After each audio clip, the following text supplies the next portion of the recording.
أغلبنا فاكر إنه شاف كل حاجة على الإنترنت، صح؟ بس الحقيقة إن كل اللي بنشوفه ده مجرد قمة جبل تلج صغير جدا. النهاردة بقى هنغوص مع بعض تحت السطح ده، وهنكتشف كل الطبقات الخفية لحد ما نوصل لأكتر مكان غامض ومثير للجدل على الإطلاق، الدارك ويب. طب خلينا نسأل نفسنا سؤال. الإنترنت اللي بنستخدمه كل يوم، جوجل، فيسبوك، يوتيوب ومواقع الأخبار، الجزء ده كله على بعضه يمثل قد إيه من حجم الإنترنت الحقيقي؟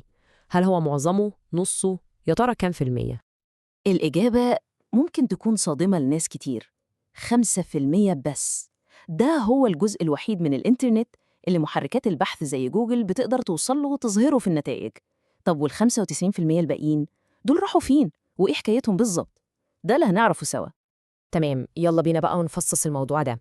عشان نفهم القصة صح، أحسن طريقة هي إننا نتخيل الإنترنت كله على إنه جبل تلج ضخم، ليه جزء صغير فوق المية كلنا شايفينه، وجزء أضخم بكتير مخفي تحت السطح. شوفوا الرقم ده بيوضح حقيقة مذهلة إزاي. 95% من محتوى الإنترنت كله مخفي تماماً عن محركات البحث العادية.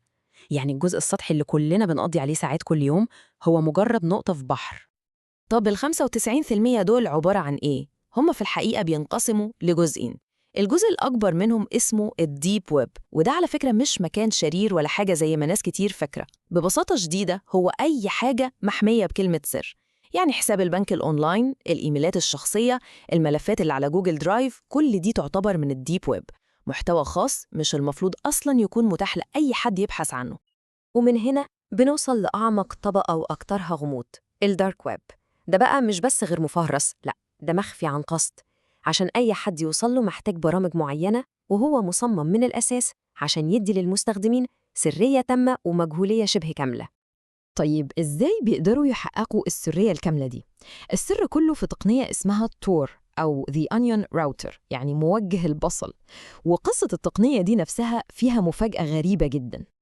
المفاجأة بقى إن أصل التكنولوجيا دي حكومي أمريكي. مشروع تور بدأ فعلاً في وزارة الدفاع الأمريكية سنة 1995 عشان يكون وسيلة تواصل آمنة ليهم، لكن بعد كده مؤسسة اسمها الحدود الإلكترونية أخدته وحولته لأداة مفتوحة المصدر عشان تساعد في الحفاظ على خصوصية أي مستخدم في العالم. وهنا بتيجي فكرة البصلة الذكية. أي بيانات بتتبعت من خلاله بتتغلف في طبقات كتير جدا من التشفير، بالظبط زي طبقات البصلة. ومع كل محطة أو سيرفر بتعدي عليه البيانات دي حوالين العالم، طبقة من التشفير بتتشال. ده بيخلي تتبع مصدر البيانات الأصلي شبه مستحيل، سواء للجهة اللي بتستقبل البيانات أو لأي حد بيراقب في النص. لكن في نقطة هنا في منتهى الأهمية. الاقتباس ده بيوضح أكبر نقطة ضعف في شبكة تور. لما البيانات بتخرج من آخر سيرفر في السلسلة دي عشان توصل للموقع النهائي، البيانات نفسها في اللحظة دي بتكون مكشوفة ومش مشفرة، يعني السرية مش مضمونة 100% من الباب للباب.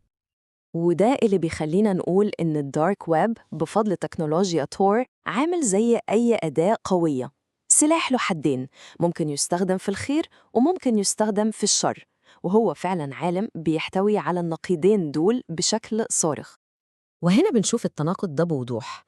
على ناحية هو يعتبر أداة نجاة للمبلغين عن الفساد والنشطاء السياسيين والصحفيين اللي عايشين في دول قمعية عشان يقدروا يحموا نفسهم. وعلى الناحية التانية خالص هو سوق ضخم لكل ما هو ممنوع، ومكان لتبادل الفيروسات وبرامج الاختراق وبيع بيانات الناس اللي اتسرقت. بما إن المكان ده مليان تناقضات وأنشطة خطيرة بالشكل ده، فلو أي حد فكر حتى مجرد تفكير إنه يدخله، لازم يكون عارف إنه داخل مكان خطر فعلاً. خلينا نشوف إيه هي المخاطر دي وإزاي ممكن الناس تحمي نفسها. ودي نصيحة مباشرة وواضحة من خبراء الأمن السيبراني. يعني من الآخر الرسالة صريحة جداً، المكان ده مش للفضول أو للتجربة، لأنه ببساطة مليان مخاطر حقيقية. والمخاطر دي مش مجرد كلام نظري، بنتكلم عن فيروسات ممكن تدمر الأجهزة، وهجمات تصيد لسرقة البيانات والحسابات. ده غير إن حتى السيرفرات اللي البيانات بتعدي عليها ممكن تكون مخترقة أصلاً. وطبعاً في مخاطر قانونية في بلاد كتير، وفوق كل ده سرعة الإنترنت بتكون بطيئة جداً بسبب كل طبقات التشفير دي.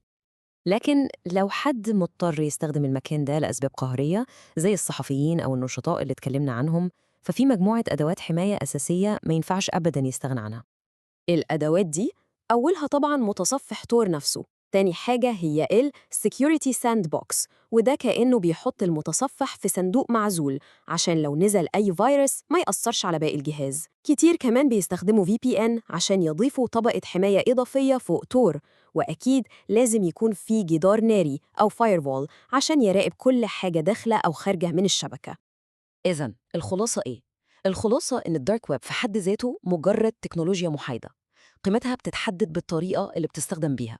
هي أداة قوية جدا في عالم فيه نقيضين واضحين، وده بيخليها مش مكان مناسب لأي حد مش خبير تقنيا وعارف بالظبط هو بيعمل إيه. وده يخلينا نختم بسؤال مهم للتفكير.